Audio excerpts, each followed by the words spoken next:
license plate frame that came free with the wheel.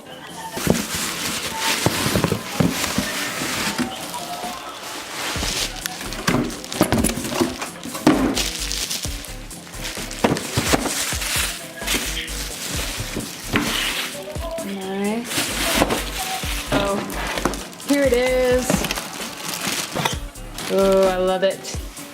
Love the way it feels, love the way it looks. Looks just like the picture, which is great because, as we know, sometimes that's a problem. It came with the horn button, which was a big deal for me just because when I was looking at Royal Grip steering wheels, one of the things was you had to buy the actual steering wheel and then you had to either buy a delete for the middle or a horn button to go on it. So with that plus shipping,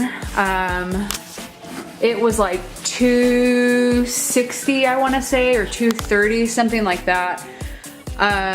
The steering wheel on their website, I don't even know how you say this word, Volant, I want to say. The steering wheel on their website was $175 plus $25 shipping, so it would have been right around $200. I don't think they had tax, but then if you went to eBay, they are sellers on eBay, and they had their steering wheel for $150 plus 25 shipping, so it was $175 total with shipping plus the steering wheel, compared to having to pay $175 just for the wheel if you went through their website. I bought a Momo hub adapter, and I bought that off of ECS Tuning, but I have that coming, and I think it's going to take a little while to get here. It said 9 days to ship. It was 85 or 86 bucks. Which makes me sick that I even have to buy that just to buy this, because the steering wheel's, you know, not inexpensive by any means, but the steering wheel is, you know, $175 by itself, and then you have to buy the adapter. So that kind of sucks, but it has to be done. No way around it.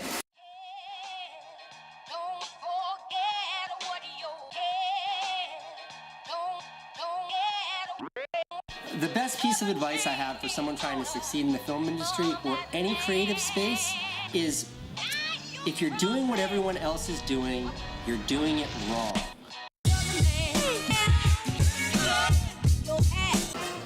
Well, it is about a week after I got my wheel in, and I just now got the hub adapter. I had to exercise some patience with this one, so we're gonna open it now.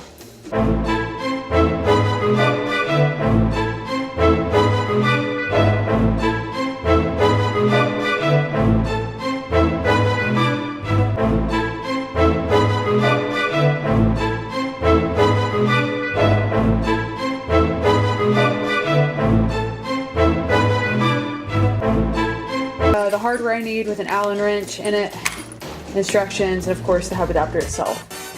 Alright, let's get started. Alright, I'm going to kind of try and avoid doing a step-by-step because there are plenty of videos out there on this, but what I did was I removed this, and this was underneath. So I just took that off, and next I'm going to remove the wheel and any kind of horn setup. Okay, so to remove the steering wheel after it's already been locked, so I can't move it from side to side, and it won't let me take it off, I have to put the key back in, and this should be able to let me remove it, so I'm going to do that real quick.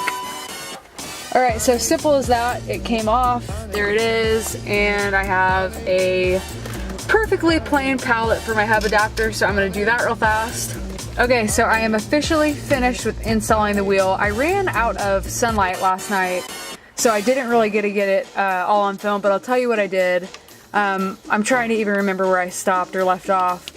But so what I ended up doing, and you probably saw this part, I remember filming this, I took the wheel off, which is down there, and I had the Momo hub adapter right here. I put that on. I took the bolt that was holding on the stock wheel and put that in there to connect the hub adapter to this part right here. After that, I then put on my horn, and then there was a little bracket on the other side of the wheel that kept the horn there. I took the wire that came with the hub adapter and connected it to the horn, and then another wire that came with the wheel itself, I connected that to the button, the other side, and then I connected the other side of that wire. I wrapped it around a metal piece of the hub adapter to where it wouldn't move.